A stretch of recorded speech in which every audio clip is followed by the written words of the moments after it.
Welcome back to another episode of myself, Luke, also known as LL Crypto, and with my good friend Edo. How are you doing today? I'm happy to be back for another episode. Excellent. So in today's episode, guys and girls, we're going to get stuck into the Bitcoin technicals because exactly what we predicted last week is actually happening right now with Bitcoin. We did have good news with the Federal Reserve rate cut.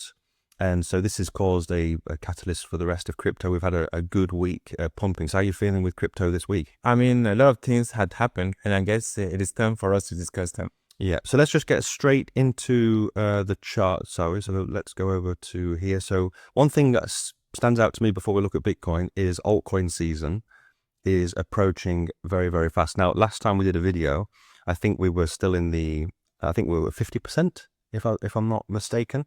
And so we've gone up 16%. Yesterday it was at 67, 68%. So we're not that far officially from altcoin season now. Yeah, I mean, things are happening.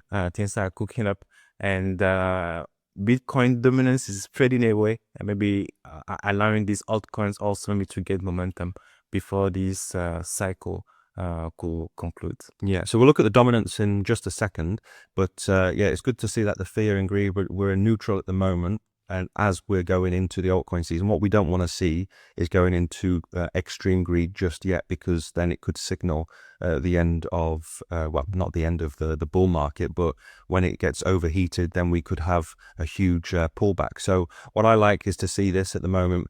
It's quite neutral. People are 50-50 in it, but that the altcoin season is slowly approaching. Now, altcoin season will kick in when we get to that 75% level. That's the official start, and then anything over that, if we hold above 75%, then yeah, we're officially in the altcoin season. So slowly but surely we are heading there, and that's why most things over the course of the week, the month, have been absolutely pumping. I mean, MYX went up like 20x in one day or over the course of this week, which is phenomenal. So this is an indicator that the altcoins now are really starting to cook. Clearly, and I mean, I didn't know about MYX. What you know? What coin is it?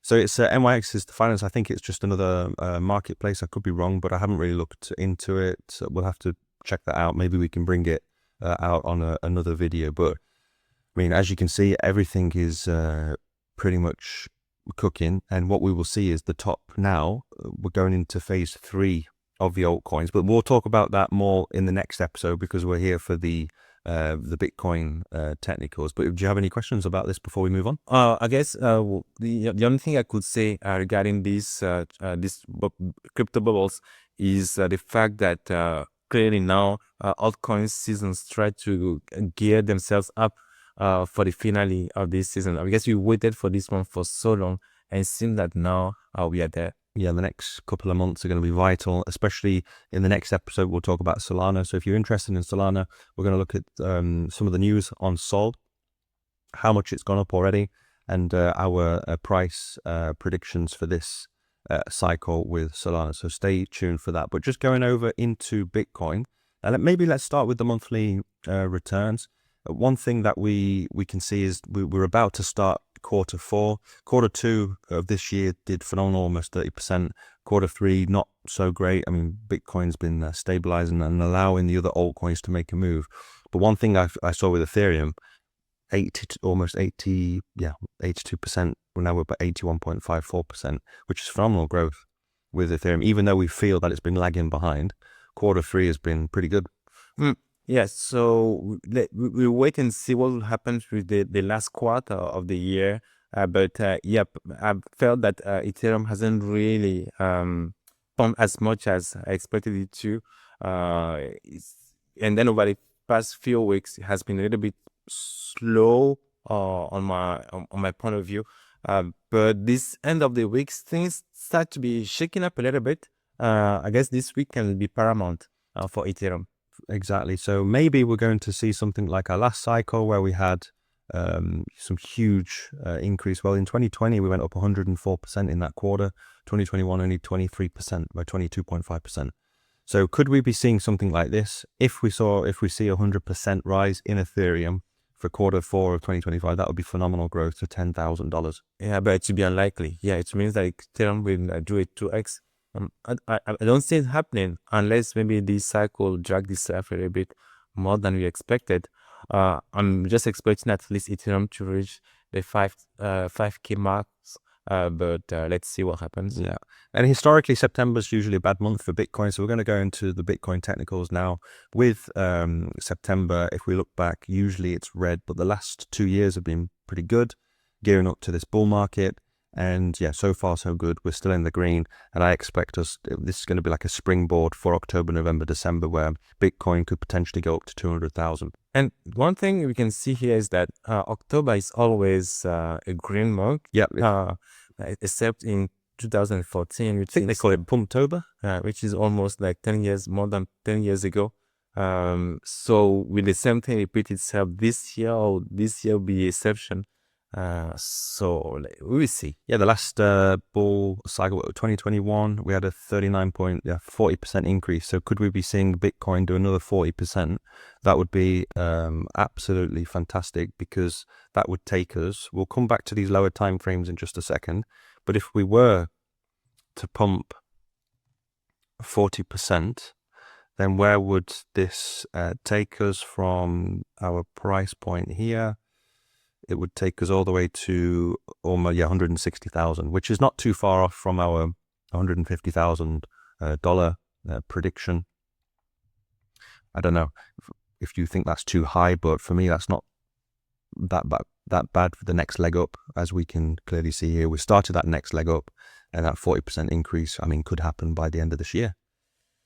Well, I want to remain a little bit conservative. However, one thing I could say for sure is that the prediction we have made, or the prediction you have made on your channel, and then also during our podcast as well, I think that things have hit exactly as you predicted. So obviously, our channel is definitely not to be taken as a financial advice, but over the course of the past few weeks, what you have predicted, they happen exactly, which shows that even though we are not financial expert, but some of the analysis we've made here, they're interesting for people to watch. Yeah, so let's get stuck into that. So we're just looking at the monthly time frames, the higher time frames, and what we need to see is September to hopefully finish the candle stick above this last red one in August. That would be really nice for us to start moving higher. But I mean, it's been an absolute ride since 2023. We've gone up from 15K all the way up to 115. So we've done 100,000 in 2 years. Imagine making 100,000 in 2 years if you had put 15K on Bitcoin. I mean, it's phenomenal growth in 2 years. Nothing, I don't think anything else you would see growth like that. I mean, I could still remember as if it were yesterday when Bitcoin was at 25 or even 10,000. And here we are today, Bitcoin being worth 100K. It is phenomenal. So right now what we're seeing is exactly what we spoke about last week. We need this candlestick to basically finish printing by Sunday above this red one here, for us to flip back into a bullish. If we get rejected over the next, well, today is Friday, so we've got 2 more days. If we do get rejected, we could roll over and come back down and retest the 110,000. But right now, it's looking pretty good for the next week's setup, because if we do finish this green candle above this red one, and maybe we fill up that CME gap, which we almost have, we'll go to the lower time frame in just a second. This will be extremely bullish for Bitcoin moving forward, and this was used as support. And we're going to start that next leg up, that next journey to maybe new all-time highs very, very relatively soon. So let's just go to the lower time frames and see what we spoke about last week. So if you remember, last week we spoke about on my channel, and then together pumping past this resistance, which we did, using the resistance as support, which it flipped. And if you remember, what did we talk about here? It was the trade that you could set up. I don't know how you feel about this trade, how precise on the money we got this. I mean, we can see that clearly there was a bounce just on the blue line, which means that the support that you drew, it was exactly what happened. And so I mean it's really interesting to see how the market did follow the pattern that you predicted. Yeah. So just looking at this, then we did say that we put a trade on this support, the resistance now into support, because we'll probably get a bounce off it, which we did at 110,000, with that 1% risk to reward ratio was what 11 to 10, 11 to 1%. So you wouldn't have got it. It came into the red zone, but you wouldn't have got stopped out in the trade. That's why we want good risk management when you're trading. It's very important that you don't want to lose more than 1%. It's horrible if you lose more. Even half, if it was 0.5%, you would have got stomped out. But that's why you want to leave yourself some margin for error, so that if it goes down to 1%, it's not a big issue, but it just gives you that margin for error, so that you can, as you can see, it basically pumped off it. So we used it as like a springboard up, and now we're up about 5%. We just checked this out before we started, and it's almost 5% increase at this moment. So it's been a pretty good trade if you took this. Congratulations if you did take this. And we've got the CME gap here. So last week we spoke about many factors pointing towards a bullish trend because of the breakout. We used the resistance as clear support, and then we've got this CME gap which almost got filled up. We came all the way up to 116,000 yesterday, and we've still got about 1,000 left to fill the CME gap up. And the thing is, at the time of recording this video, I guess maybe the EU bank institutions, they are just open right now, and then maybe later today also we have the US institutions that will also happen. So I think that these CME gaps will be maybe finally filled by the end of the day. Yeah, with all the good news coming in this week, especially with the Fed rate cuts and everything, and other factors, I expect by the end of the day, let's see, by 2-3 p.m. or late this afternoon, I expect this to be filled up. But that would be phenomenal. I mean, if we fill this up, then we're more than halfway to our target of 122,000 for this trade, because this trade was based on our falling wedge here, and usually we go to the top of the wedge. So that's why we spoke about this trade. So technically it could even come all the way up to 123,000. I think that would happen over the next week or so.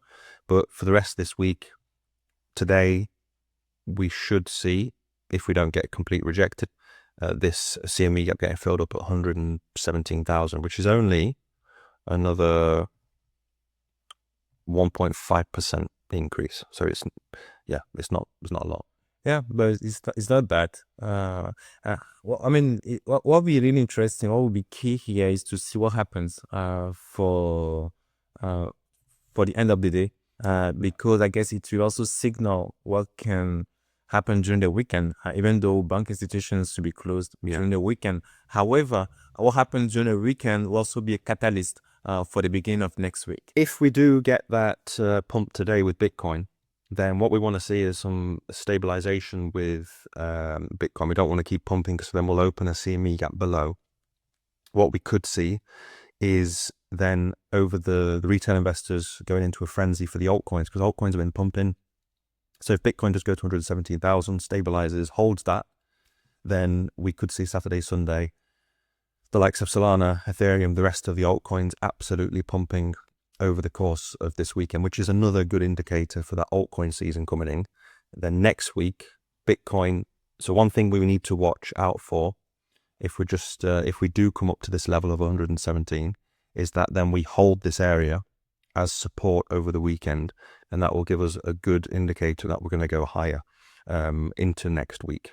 I mean, means that a lot of good things are cooking up, and it's really interesting to see how this month of September going up to October will be for the world of crypto. Yeah. So thanks, guys and girls, for sticking right to the end. Make sure to subscribe to our channels if you haven't done so. We'll leave the links in the description below.